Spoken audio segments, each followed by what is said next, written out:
The Carrick Hill residents group says it's very disappointed and bewildered by the Parades Commission ruling, which allows bands accompanying the Orange Order to play hymns as they pass St Patrick's Church in Belfast on Saturday. It's now seeking legal advice. The Commission has ruled that no Loyalist supporters are allowed to accompany the parade past the church, and only 150 nationalist protesters will be permitted. Jane Lockery reports.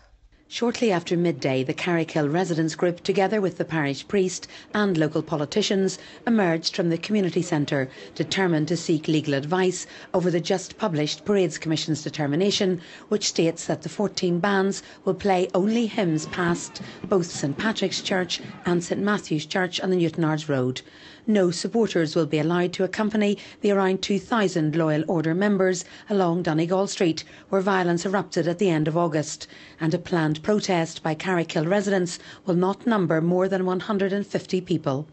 Disappointed, bewildered, but like everything else, there was 2 previous determinations there made against the Carrick Hill Concerned Residents Group. We abided by them. We see no reason not to abide by this. Although disappointed, we are seeking legal advice on why this determination came about, given what had happened in the past, where women were physically assaulted, where protesters were abused, where supporters walked the length and breadth of Donegall Street unabated.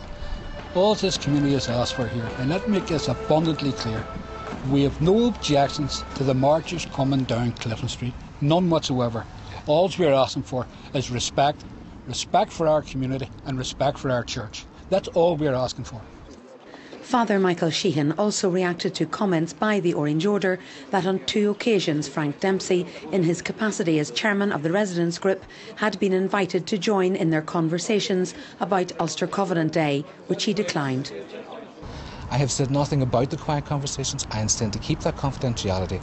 Frank was invited, but was invited only as a parishioner. It was made perfectly clear he was not to be asked as a resident. The Orange Order, who believe between 25 and 30,000 people will take part in Ulster Covenant Day on Saturday, joined MLAs in a wreath-laying ceremony at Carson's statue at Stormont. The Orange Order Grand Secretary says he was surprised by elements of the Commission's ruling.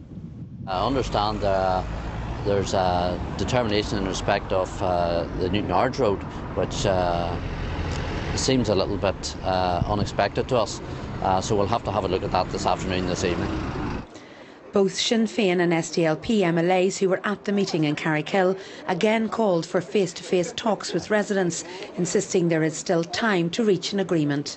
I think there's disappointment that there wasn't a single drumbeat. I think that it is rewarding the Orange Order because they broke the determinations the last time en masse. But the issue is not cleared. It's not sorted, and the Orange Order really need to listen to residents speaking here, people who are affected with this. What is wrong with sitting down and talking to residents? The problem is the refusal of the Orange Order to engage with local people. That's the central problem. There's still time. There's still time for dialogue to take place. The Parades Commission has placed restrictions on another march on Saturday, organised by a group calling itself the 2012 Committee, which had planned to parade in areas of South Belfast, believing, the Commission said, it would have an adverse effect on community relations and a potential for public disorder. When Ulster Covenant Day is over, the Orange Order wants talks to begin on new legislation to replace the Parades Commission. I think one of the main things is to sit down and look at the Parades Commission and particularly the legislation around it. And I think everybody wants to do that in the future to ensure we're not in this situation next year with any of our parades. Marchers and bands will converge at the City Hall before marching to Stormont, where it's thought it will take 2 hours for all those involved to get through the gates. With the Parades Commission finally releasing its ruling, all sides are appealing for calm, particularly here outside St Patrick's Church.